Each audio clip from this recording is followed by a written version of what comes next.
മകരവിളക്ക് മഹോത്സവത്തിനായി ശബരിമല നട തുറന്നു. തന്ത്രി ഖണ്ഡര രാജീവരുടെ സാന്നിധ്യത്തിൽ മേൽശാന്തി എസ് അരുൺകുമാർ നമ്പൂതിരിയാണ് ക്ഷേത്ര നട തുറന്നത്. ജനുവരി 14-നാണ് മകരവിളക്ക്.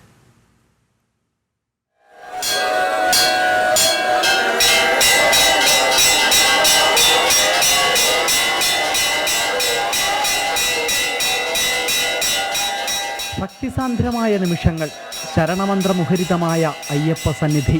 മകരവിളക്ക് പൂജയ്ക്കായി വൈകുന്നേരം 4 മണിയോടുകൂടിയാണ് ശബരിമല നട തുറന്നത്. തന്ത്രി ഖണ്ഡര രാജീവരുടെ സാന്നിധ്യത്തിൽ മേൽശാന്തി എസ് അരുൺകുമാർ നമ്പൂതിരി നട തുറന്നു. തുടർന്ന് മാളികപ്പുറം മേൽശാന്തിക്ക് താക്കോൽ കൈമാറി.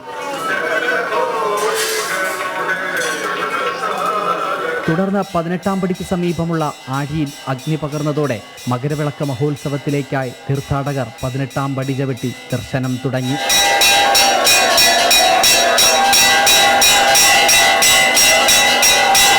$30,000 തീർത്ഥാടകർക്കാണ് വെർച്വൽ ക്യൂ വഴി ഇന്ന് ദർശനത്തിനെത്തുന്നത്.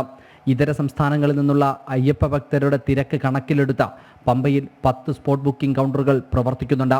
സുരക്ഷാ ചുമതലയ്ക്കായി പോലീസിന്റെ 5ാമത്തെ batch Thiruvananthapuram crime branch SP S മധുസൂദരന്റെ നേതൃത്വത്തിൽ സന്നിധാനത്ത് ചുമതലയേറ്റു.